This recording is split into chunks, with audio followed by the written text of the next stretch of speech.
Assalamualaikum warahmatullahi wabarakatuh. Alhamdulillah wassalatu wassalamu ala Rasulillah wa ala alihi wa sahbihi wa man walah. Halaqah yang ke-54 dari silsilah ilmiah penjelasan kitab Al-Usulul Thalathah wa Adillatuha yang dikarang oleh Syekh Muhammad bin Abdul Wahhab At-Tamimi rahimahullah. Beliau mengatakan wa ursila bil muddathir, dan beliau menjadi seorang rasul. Ursila maksudnya adalah resmi menjadi seorang rasul dengan Al-Mudaththir, yaitu turunnya ayat yang pertama sampai ayat yang ke-7 dari surat Al-Mudaththir. Dengannya beliau resmi menjadi seorang rasul. Setelah sebelumnya ketika turun Iqra tadi dia menjadi atau beliau menjadi seorang nabi, turun dari gunung pergi ke rumah dalam keadaan statusnya masih menjadi seorang nabi, yaitu orang yang diwahyukan, orang yang dikabarkan. Adapun rasul, baru beliau menjadi seorang rasul dan resmi menjadi seorang rasul ketika diturunkan ya ayyuhal muddaththir qum fa'andir sampai ayat yang ke-7. Dinamakan rasul karena dia diutus kepada kaum yang menyelisihi, kepada kaum yang menyelisihi Rasul tersebut di dalam masalah tauhid. Ya, dia adalah diutus kepada kaum yang menyelisihi dalam tauhid. Adapun Rasul maka diutus kepada kaum yang menyelisihi di dalam tauhid. Sehingga Nabi Adam alaihissalam nabi, karena beliau diutus kepada kaum yang mereka muwahhidin.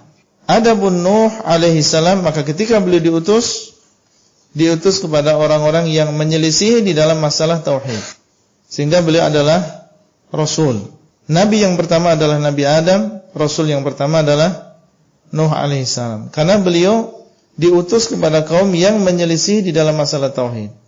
Kaumnya itulah yang pertama kali menyimpang dari tauhid, terjerumus ke dalam kesyirikan. Ini adalah pendapat yang lebih dekat tentang perbedaan antara nabi dan juga rasul. Adapun yang mengatakan, dan ini banyak di kalangan para ulama Ahlus Sunnah, bahwasanya nabi diwahyukan tetapi tidak diperintahkan untuk menyampaikan.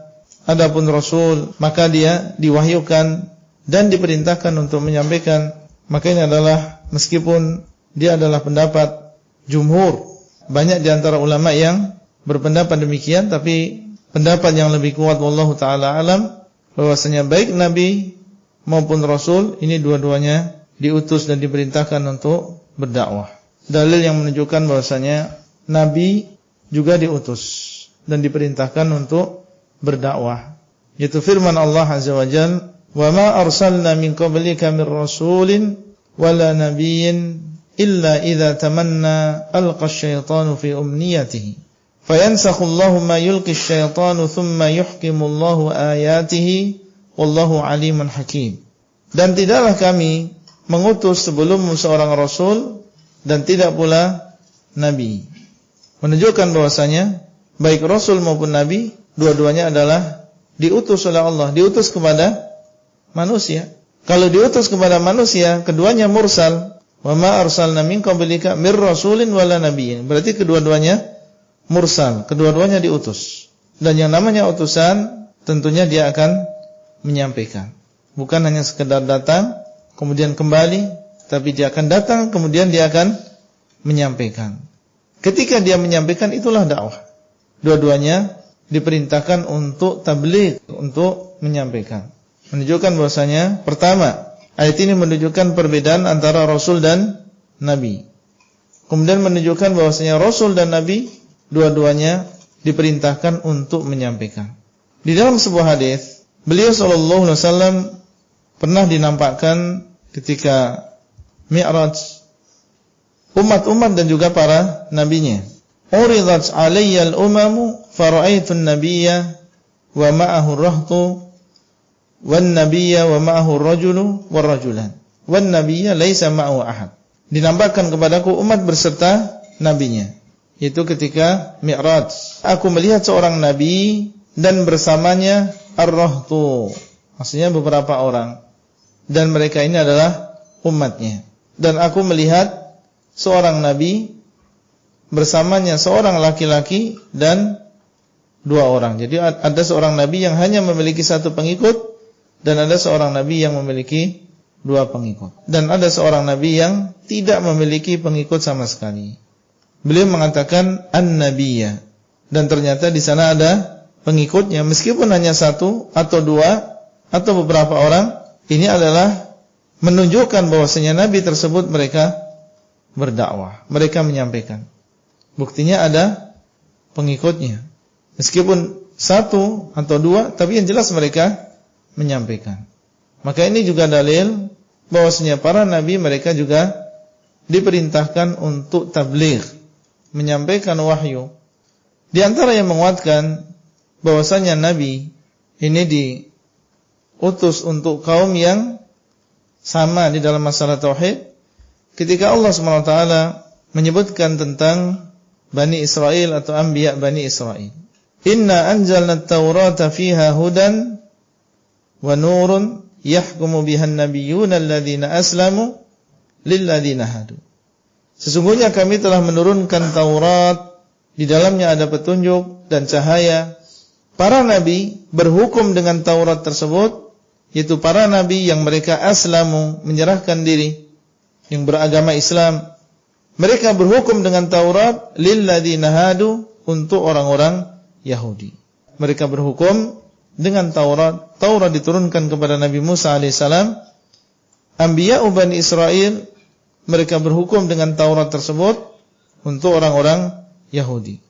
Dari sisi tauhid mereka sama dengan para nabi tersebut. Akan tetapi mereka memiliki penyimpangan-penyimpangan yang lain.